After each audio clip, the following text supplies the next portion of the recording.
I know where this ecosystem has come from. I know what it looked like 20 years ago. I first came to Raja Ampat in 2000. And at the time, you had some stunningly beautiful reefs, but there was an enormous amount of bomb fishing damage. And moreover, we had a lot of shark finners and all the kind of big value items. They were largely fished out. Mark Erdmann is a coral reef ecologist who's been engaged in conservation and research here in Raja Ampat for more than 20 years. When he first dived these waters, he was shocked at what he saw. This extraordinary place was a center for poaching, bomb fishing, and fishing with cyanide, right here at the heart of the Coral Triangle, the most biodiverse marine environment on Earth. Some remote islands had become shark finning camps, where they cut the fins off the sharks and threw the living bodies back into the sea to suffer an agonizing death. One of the most intensive fisheries here was the Napoleon wrasse fishery, and that was to send them as live animals to Hong Kong for the live food fish trade. They were very, very high value. You know, one of those bigger males could easily fetch up to $1,000. So they were very heavily targeted, and back in those days, it was really hard to see a Napoleon wrasse in Raja Ampat.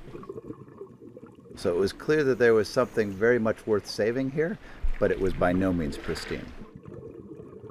I felt like we needed to do something immediately. The work that was done here was done very much in absolute lockstep in conjunction with the local community. They have long been focused really on hand lining and spearfishing, both of which from a gear perspective are relatively minimal impact. So we don't say you can't fish. What we say is let's set aside 20 to 30% of each one of these marine protected areas as fully no-take, where basically the big fish are allowed to get bigger and reproduce. And in the 70 to 80% around it, you can fish, but only with those sustainable techniques. Today, Raja Ampat has 10 marine protected areas, covering 45% of its waters. They are all patrolled by rangers from local communities. The Indonesian government has taken action, and many illegal bomb fishers and shark finners have been prosecuted. Illegal fishing vessels have been sunk by the authorities. Raja Ampat is much better today than it was 23 years ago.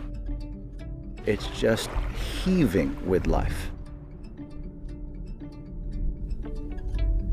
Studies have shown that marine biomass in Raja Ampat has more than doubled over less than a decade. And local fishermen have experienced a significant increase in fish catches. What gives me hope are places like Raja Ampat. The reality is the ocean does have an enormous propensity to bounce back. So the ocean can recover quickly if we give it just a little tiny opportunity.